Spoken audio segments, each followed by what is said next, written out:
The Galactic Dominion had ruled the stars for 3,000 years. 12 ancient races had come together long ago to form an empire that stretched across the entire galaxy. They believed they were the most powerful beings in existence. They had explored every corner of space and found nothing that could challenge them. Their fleets patrolled 10,000 worlds, and their laws governed billions of creatures. No one dared to oppose them. Deep in their archives, there was a file about a small blue planet in an unremarkable part of the galaxy. The planet was called Earth by its inhabitants, and it was listed as World 7291C in Dominion records. The file described the native species as violent primates who spent most of their time fighting each other over patches of land and shiny metals. A monitoring satellite had been placed in orbit around Earth during what the humans called their Bronze Age. The satellite sent reports back to the Dominion once every 100 years. The reports always said the same thing. The humans were still primitive. They were still fighting. They showed no signs of ever becoming a spacefaring civilization. The Dominion had placed a quarantine around their solar system and forbidden any contact with them. The humans were considered too dangerous and too unpredictable to ever be allowed into the galactic community. They were best left alone on their little world until they eventually destroyed themselves. The last report from the monitoring satellite had arrived 200 years ago. No one in the Dominion bothered to check again. They had more important things to worry about. Admiral was one of the most respected military commanders in the Dominion. He belonged to the race, tall creatures with 4 eyes and scaled skin that changed color with their emotions. He had served in the Dominion fleet for 300 years and had never lost a battle. He sat in his command chamber aboard his flagship, the Eternal Sovereignty, reading reports about border skirmishes with a barbaric species called the. There were raiders and pirates who attacked Dominion outposts and trade ships. They were primitive compared to the elder races, but their numbers were growing. Found them annoying but not truly dangerous. He had crushed their fleets many times before, and he would do so again whenever they became too bold. His communications officer entered the chamber. She was a thin creature named, and her hands were shaking. Could see that something had frightened her badly. Reported that Monitoring Station 47 had detected unknown vessels entering Dominion space. The station commander was transmitting emergency signals across all channels. Waved his clawed hand dismissively. He assumed it was probably just scouts testing their defenses again. He told to send a patrol wing to deal with them. Shook her head. She said the station commander insisted this was different. The energy signatures did not match any known species in the Dominion database, and there were thousands of these unknown ships. Felt the first hint of concern. Thousands of ships meant an invasion fleet. But from where? The Dominion had mapped every civilization in the galaxy. There should be no unknown species capable of building such an armada. He ordered to put the station commander on screen. A frightened Dominion officer appeared, his face pale with terror. Behind him, alarms were blaring. The officer spoke quickly, his words tumbling over each other. He described a wall of ships emerging from the direction of an unremarkable spiral arm. The ships were massive and their weapons were powered up. They were not responding to any hails. Demanded to know the origin point of these vessels. The officer checked his instruments and gave an answer that made no sense. The ships had come from the quarantine zone around World 7291C. They had come from Earth. Far across space, Fleet Admiral Daniel Hayes stood on the bridge of the USS Vanguard. He was a tall man with gray hair and steady hands. He had spent his entire life preparing for this moment. Behind him, the bridge crew worked at their stations with calm efficiency. These were the best officers Earth had ever produced, and they knew exactly what they were doing. Captain Mitchell stood beside Hayes. She was younger than the Admiral but equally experienced. She had commanded warships in a dozen training exercises and simulations. Now she was commanding one in actual contact with alien species. Mitchell reported that they had crossed into Dominion territory. Their hailing frequencies remained unanswered so far, but she expected that would change soon.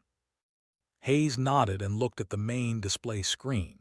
Stars streaked past as the human fleet moved deeper into alien space. 10,000 warships flew in perfect formation behind the vanguard. Battleships and cruisers and carriers and destroyers filled the void like an iron tide. Each ship had been designed and built in secret over 2 centuries of preparation. Humanity had discovered faster-than-light travel in the late 21st century. Instead of announcing their achievement to the galaxy, they had chosen a different path. Their scientists had found the Dominion monitoring satellite and captured it. They had decoded its transmissions and learned everything they could about the aliens who had been watching them. They learned that the galaxy had deemed them primitive and dangerous. They learned about the quarantine that kept them trapped in their own solar system. Earth's governments had united under a single banner for the first time in human history. They put aside their differences and focused on a single goal. They would build a fleet capable of challenging the Dominion itself. They would prove that humanity deserved a place among the stars. The construction had taken place in hidden shipyards beyond Neptune. Generation after generation of engineers and scientists had worked in secret. They studied captured Dominion technology and improved upon it. They designed weapons that were more powerful and shields that were more resilient. They trained millions of soldiers and sailors to crew the vessels they built. Now that work was complete. The human fleet had emerged from hiding and entered Dominion space. They were not asking permission to join the galactic community. They were demanding it. Admiral Hayes turned to his communications officer, Commander Brooks. Brooks had spent 20 years learning every Dominion language and protocol. He was ready to translate anything the aliens might say. Hayes gave a simple order. He told Brooks to broadcast their presence on all frequencies. He wanted the Dominion to see exactly what was coming. He wanted them to understand what they had overlooked for 3,000 years. Mitchell asked if Hayes expected the Dominion to respond peacefully. Hayes shook his head slowly. He said the Dominion had spent believing they were superior to everyone else. They would not accept humanity as equals without a demonstration of strength. That was why the fleet existed. That was why every ship carried enough weapons to devastate a world.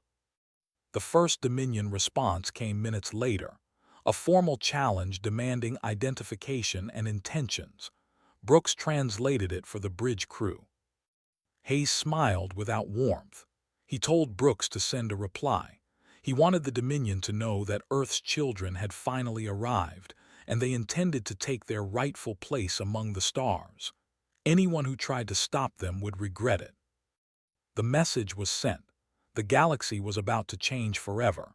The Dominion responded to the human fleet with arrogance.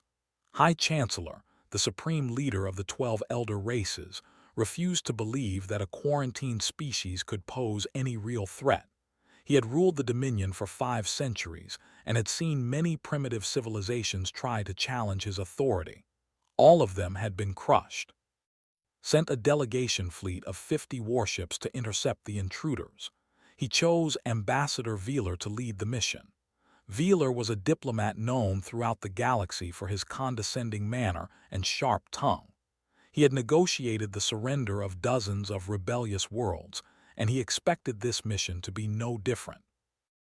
Veeler traveled aboard his personal vessel, the Radiant Truth. It was an elegant ship designed more for comfort than combat. He spent the journey reviewing what little information existed about the humans. The old files described them as aggressive primates barely capable of basic tool use. He expected to find confused aliens in crude ships who would be easily intimidated by Dominion might. The delegation fleet dropped out of faster-than-light travel at the designated coordinates. Veeler ordered his crew to establish contact with the unknown vessels. Then he looked at the main display screen and felt his confidence shatter into pieces. The human fleet filled the entire screen. Warships of incredible size stretched across space in every direction. They hung in perfect formation like a wall of steel and fire. Their hulls were covered with weapons that pulsed with barely contained energy. At the center of the armada floated a vessel so massive that it made the radiant truth look like a child's toy. Veeler's tactical officer ran the numbers with trembling hands. He counted over 10,000 human ships. Their combined firepower exceeded anything the Dominion had ever assembled in one place. Before Veeler could speak, his ship was bathed in red light. Warning alarms screamed across the bridge. The tactical officer reported that over 200 human vessels had locked their weapons on the radiant truth. Any sudden movement would result in immediate destruction. Veeler forced himself to remain calm. He opened a communication channel and spoke with all the authority he could summon. He identified himself as Ambassador Veeler of the Galactic Dominion. He declared that the unknown vessels had entered sovereign territory. He demanded that they identify themselves and state their intentions or face immediate destruction. The response came seconds later. A human face appeared on the display screen. Veeler saw a creature unlike anything in Dominion records. The human was tall with gray hair and steady eyes. He wore a uniform covered in medals and insignia. He showed neither fear nor respect. The human identified himself as Fleet Admiral Daniel Hayes of the United Earth Navy. He said they were humanity, the species the Dominion had quarantined 3,000 years ago. He announced that they had come to declare their presence to the galaxy. Veeler stared at the human in disbelief. His mind struggled to process what he was hearing. The primitive savages from World 7291C had somehow built a fleet that dwarfed anything the Dominion could assemble. It was impossible. It violated everything the elder races believed about themselves and their place in the universe. Veeler argued that the humans had been classified as primitives. Dominion records showed no technological capability beyond basic metalworking. How could they have built such an armada? Hayes smiled, but there was no warmth in his expression. He explained that Dominion records were 200 years out of date. Humanity had changed in ways the elder races never imagined. They had unified their world and ended their internal conflicts. They had mastered sciences that the Dominion had never explored. They had built this fleet specifically because they knew the galaxy would never accept them willingly. Veeler's communications officer whispered an urgent warning. Multiple transmissions were being detected from the Dominion delegation fleet. Every captain was sending emergency messages back to the core worlds. Panic was spreading through the ranks. On the bridge of the USS Vanguard, Commander Brooks monitored the alien communications. He translated the frantic messages for Admiral Hayes. The Dominion officers were terrified. They were calling for reinforcements and warning their leaders about the human threat. Captain Mitchell asked if they should jam the transmissions. Hayes shook his head. He wanted the Dominion to know exactly what had arrived at their border. He wanted every leader and every citizen of the elder races to understand that humanity would no longer be ignored. Ambassador Veeler made one final attempt to assert his authority. He warned that the Dominion would not tolerate aggression. If the humans threatened their worlds, they would respond with overwhelming force that would wipe humanity from existence. Hayes leaned forward in his command chair. His voice dropped to a tone that carried across the void like a promise of death. He explained that they were not here to threaten Dominion worlds. They were here to take their rightful place among the stars. He advised the ambassador to oppose them and discover why the ancient Dominion had been wise to quarantine Earth. Humanity did not forget being caged, and they did not forgive those who thought them unworthy of the cosmos. The transmission ended. Veeler sat in silence on his bridge, surrounded by his frightened crew. His hands were shaking and his hearts were pounding. He had come expecting to intimidate primitives. Instead, he had met a civilization that could destroy everything the Dominion had built. The delegation fleet retreated without firing a single shot. Veeler returned to Prime to deliver his report in person. He stood before High Chancellor and the assembled leaders of the 12 races. He described what he had seen in the border territories. He told them about the human fleet and its impossible size. He shared the words of Fleet Admiral Hayes and the cold determination in the humans' eyes. The chamber erupted in chaos. Representatives from every elder race shouted over each other. Some demanded immediate military action. Others called for diplomatic negotiations. A few suggested abandoning the border territories entirely. High Chancellor listened to the arguments with ancient patience. He had ruled for 500 years and had faced many crises, but he had never faced anything like this.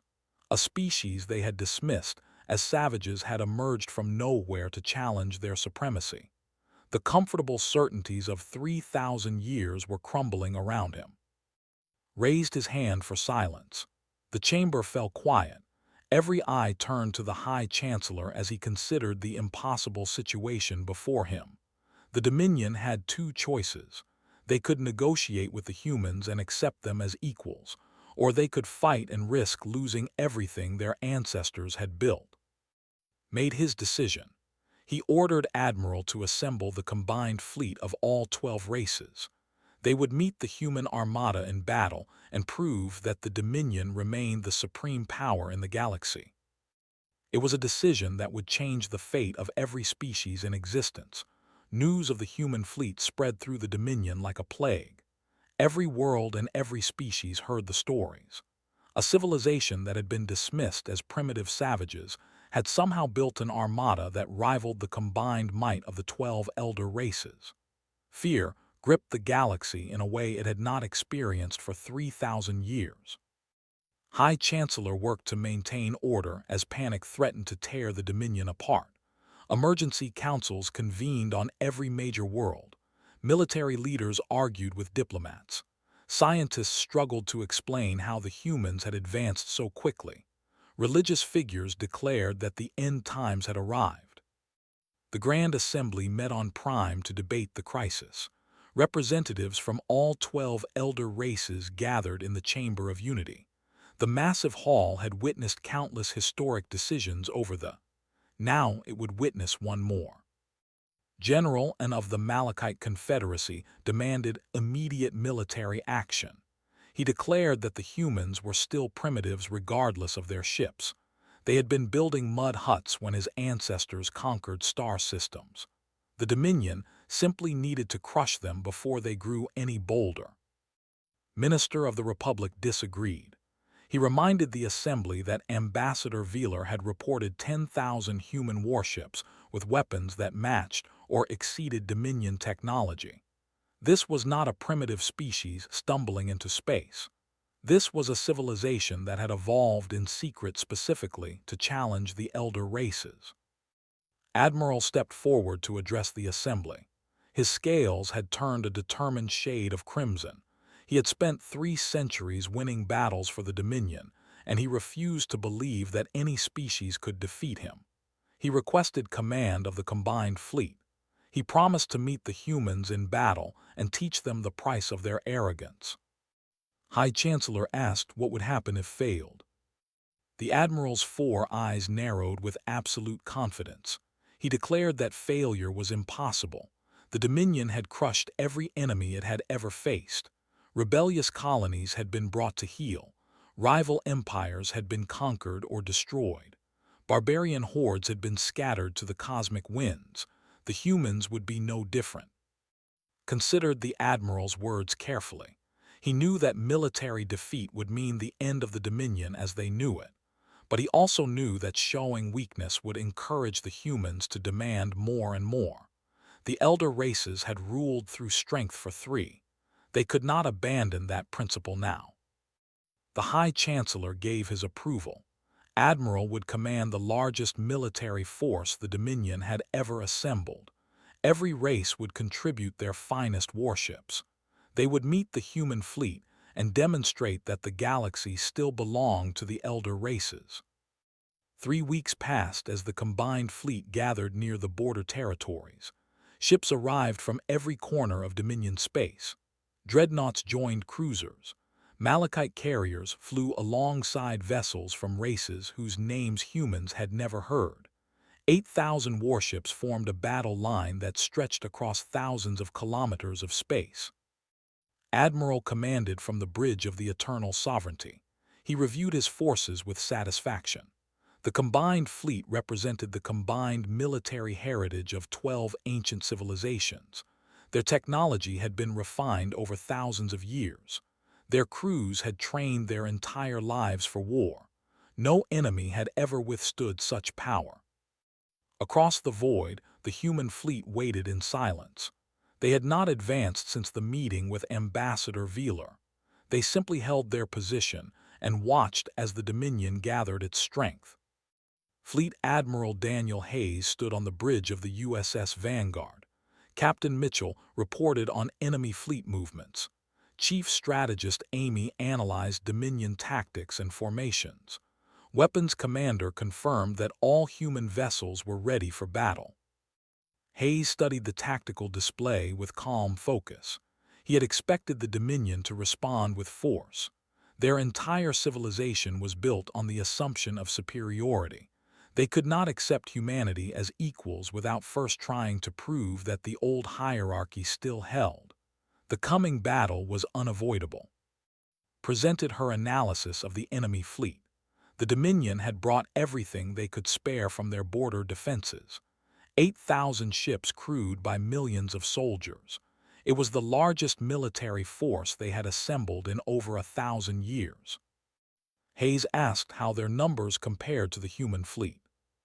Reported that the Dominion outnumbered them by approximately 2,000 vessels. However, human ships were individually more powerful, and their weapons were more advanced. More importantly, human crews had trained for exactly this kind of battle, while the Dominion forces had grown complacent after centuries of easy victories.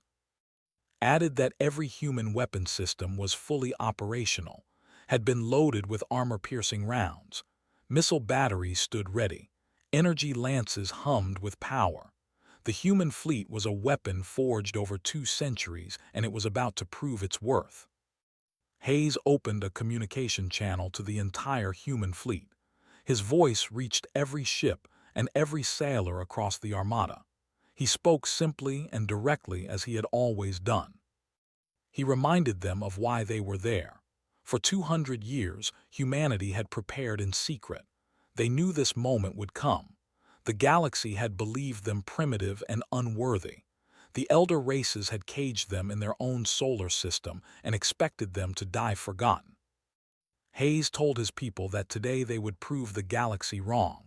Today humanity would take its place among the stars, not through permission or patience but through strength. All ships were ordered to engage at will. He commanded them to show the Dominion who they truly were. The human fleet surged forward as one. 10,000 warships accelerated toward the Dominion battle line. Engine trails blazed across the darkness like the flames of a coming storm. Admiral watched the human advance with grudging respect. Their formations were perfect. Their coordination was flawless. These were not primitive savages stumbling through space. These were warriors who had prepared for this moment their entire lives. He pushed aside his doubts and gave the order to engage. The combined fleet moved to meet the human armada. 8,000 Dominion vessels formed into attack patterns that had been used for thousands of years. The two fleets closed the distance between them. Weapons powered up on both sides. Targeting systems locked onto enemy vessels. Millions of beings held their breath as the moment of contact approached. The Battle of the Outer Territories was about to begin. The fate of the galaxy hung in the balance. Admiral gave the command to open fire. 8,000 Dominion warships unleashed their weapons at the same moment. Energy beams and plasma torpedoes streaked across space in a wave of destruction. The barrage contained enough firepower to burn the surfaces of a dozen worlds. It was the most devastating attack the Dominion had ever launched against a single enemy. The Admiral expected to see human ships exploding in flames. He expected panic and confusion to spread through their ranks. He expected the primitives to realize their terrible mistake in challenging the elder races. Instead, he watched his attack splash harmlessly against human shields. The energy barriers surrounding the human fleet absorbed the devastating barrage without failing. Plasma torpedoes detonated against shimmering walls of force and caused no damage. The human ships continued their advance as if nothing had happened. Then the humans fired back. Tactical officer screamed in disbelief at what the sensors were showing. Human weapons technology was not merely equal to Dominion systems. It was vastly superior. Their energy beams cut through Dominion shields like fire through paper. Their missiles evaded point defense systems with impossible precision. Their fired projectiles that accelerated to a significant fraction of light speed. The first volley from the human fleet destroyed over 200 Dominion vessels. Warships that had served for centuries became expanding clouds of debris in seconds. Crews that had trained their entire lives died without ever seeing the enemy that killed them. The USS Vanguard led the human charge. Its massive fired again and again. Each projectile punched through enemy armor and detonated deep inside the target vessel. Captain Mitchell coordinated the attacks with practiced efficiency. She had run this battle 1,000 times in simulation. The reality was exactly as she had expected. Commander Brooks monitored enemy communications from his station. The Dominion channels were filled with panic and confusion. Officers screamed for orders that never came. Captains reported catastrophic damage to their vessels. The disciplined military of the elder races was falling apart under the human assault. Admiral Hayes observed the battle from his command chair. His expression remained calm despite the destruction unfolding around him. This was the moment humanity had prepared for over 2 centuries. Every ship, every weapon, every tactic had been designed specifically to defeat the Dominion in open combat. The elder races had underestimated humanity for 3,000 years. Now they were paying the price for their arrogance. Hayes ordered the flanking squadrons to execute their attack pattern. 200 human cruisers swung around the edges of the Dominion formation. They struck at the enemy rear where defenses were weakest. Explosions blossomed across space as more Dominion ships died. 300 human carriers launched their fighters. Clouds of small craft swarmed around Dominion vessels like angry insects. They targeted weapons arrays and engine systems with surgical precision. The Dominion had fighters of their own, but they were designed to fight primitive raiders, not advanced human pilots flying ships of incredible capability. Commander Torres commanded a squadron of heavy cruisers on the human left flank. His ship, the USS Liberty, shuddered as enemy fire struck its shields. The barriers held firm against the attack. Torres ordered his weapons officer to return fire with all batteries. The Liberty's guns spoke with thunder and flame. 3 cruisers died in rapid succession. Their wreckage tumbled through space as Torres led his squadron deeper into the enemy formation. On the Eternal Sovereignty, Admiral struggled to maintain control of the battle. 2,000 of his ships had already been destroyed or disabled. The human fleet had lost fewer than 50 vessels. The combined fleet was being systematically dismantled by an enemy they had dismissed as primitives. His science officer approached with information that explained everything. The officer was trembling with terror, but he forced himself to speak. He told the admiral that the humans had motivation the Dominion never anticipated. They had been told they were beneath notice. They had been caged in their own solar system and left to die. They spent 3,000 years hatting the races that had rejected them. They spent 200 years building a fleet to prove the galaxy wrong. Understood at last. The humans had not stumbled into space by accident. They had clawed their way to the stars fueled by anger and resentment. Every ship in their fleet was a monument to their determination. Every weapon was designed to hurt the races that had hurt them. The battle raged for 6 hours. The Dominion fleet fought bravely despite the hopeless situation. Officers who had served for centuries refused to surrender even as their ships burned around them. But bravery was not enough against human technology and human fury.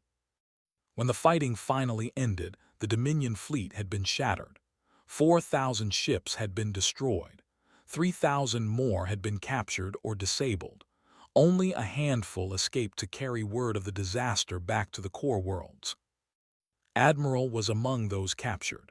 Marines from the USS Vanguard boarded the Eternal Sovereignty and took the Admiral prisoner. He was brought before Fleet Admiral Hayes on the human flagship. The two commanders faced each other on the bridge of the Vanguard, had lost his proud bearing. His scales had turned gray with despair. His 4 eyes could not meet the gaze of the human who had destroyed everything he believed in. The Admiral asked a single question. He wanted to know how the humans had accomplished this impossible victory. Hayes regarded his defeated enemy with something approaching sympathy. He explained that the Dominion had underestimated humanity from the very beginning. They looked at Earth and saw wars and conflicts, and decided the humans were primitive savages. What they failed to understand was that those wars had made humanity strong. Humans had been fighting each other for 10,000 years. They had perfected the art of warfare in ways that peaceful civilizations could never imagine. Closed his 4 eyes in despair, he asked what the humans would do now. Hayes answered without hesitation. He said that humanity would ensure they were never ignored again. They would take their rightful place in the galaxy. Anyone who tried to stop them would face the same fate as the combined fleet. The Admiral had no response. He was escorted to a holding cell to await his fate. Behind him, the human fleet reformed and prepared for the next phase of their campaign. The Battle of the Outer Territories was over. The war for galactic recognition had just begun. The news of the Battle of the Outer Territories reached Prime like a shockwave. Survivors from the combined fleet transmitted their reports across every channel. The mightiest military force the Dominion had ever assembled had been annihilated in a single engagement. Admiral had been captured. Over 7,000 warships had been destroyed or disabled. The humans had lost fewer than 100 vessels. High Chancellor listened to the reports in his private chambers. His ancient body felt heavier than ever before. He had ruled the Dominion for 500 years and had faced countless crises. But he had never faced anything like this. Everything the elder races believed about themselves had been proven false in 6 hours of combat. Panic swept through the Dominion like wildfire. Citizens on 1,000 worlds demanded answers from their leaders. Military commanders argued about how to respond. Some called for total mobilization and a final desperate stand against the human fleet. Others whispered about surrender and accepting whatever terms the victors demanded. The Grand Assembly convened in emergency session. Representatives screamed at each other across the Chamber of Unity. Accusations of incompetence filled the air. Ancient alliances between the elder races began to crack under the pressure of fear. Silence them all with a single raised hand. The chamber fell quiet as every eye turned to the High Chancellor. They waited to hear what their leader would do. Announced that he would meet with the human leader personally. He would travel to the border under a flag of truce. He would hear their demands and determine whether the Dominion could survive this storm. There was no other choice. 1 week later, the High Chancellor's personal transport arrived at the coordinates by the human fleet, looked through the viewport at the armada that had humbled his civilization. 10,000 warships filled space in every direction. Among them floated the wreckage of Dominion vessels, a reminder of what had happened to those who challenged humanity. Human escorts guided transport to the USS Vanguard. The High Chancellor walked through the corridors of the human flagship with as much dignity as he could summon. Armed guards watched him pass but made no aggressive moves. They simply observed the alien leader with quiet confidence. Fleet Admiral Daniel Hayes waited in the formal reception chamber. He stood behind a diplomatic table with his officers arrayed behind him. Captain Mitchell and Commander Brooks flanked their admiral. They showed no signs of hostility, but also no signs of submission. Took his seat across from Hayes. The two leaders studied each other in silence for a long moment. The High Chancellor saw a creature from a species his ancestors had dismissed as savages. The Admiral saw an ancient ruler whose empire had just learned a painful lesson. Spoke first. He acknowledged that humanity had proven its strength beyond any doubt. The Dominion recognized their military superiority. He had come to discuss terms for peace.